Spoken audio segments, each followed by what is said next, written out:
বাংলাদেশের বিশ্বকাপ ভেন্যু নিয়ে গত কয়েকদিনের ঘটনা প্রবাহ বিশ্লেষণ করে যে সারমর্ম উঠে আসছে সেটা ইঙ্গিত করছে 2026 টি-20 বিশ্বকাপ অনুষ্ঠিত হতে যাচ্ছে বাংলাদেশকে ছাড়াই।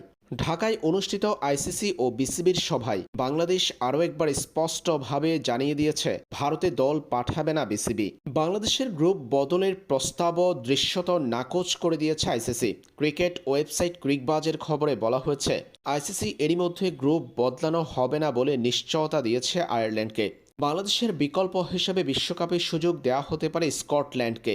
এমন অবস্থায় পাকিস্তানের চাপ কতটা কাজে লাগবে সেটাই বড় প্রশ্ন। পাকিস্তানের সংবাদ মাধ্যম জিও নিউজ জানিয়েছে পাকিস্তান ক্রিকেট বোর্ড নাকি বাংলাদেশ ক্রিকেট বোর্ডের পক্ষ নিয়েছে। বাংলাদেশের বিশ্বকাপ ভেন্যু পরিবর্তন না হলে বিশ্বকাপ বয়কট করবে তারা। যদিও এখনও অফিসিয়ালি পাকিস্তান ক্রিকেট বোর্ড এই ঘোষণা দেয়নি, স্রেফ এটি গণমাধ্যমের গুজব। তাই টি-20 বিশ্বকাপ বাংলাদেশকে ছাড়া হবে কিনা সেটা নিয়ে শঙ্কায় ভক্তরা।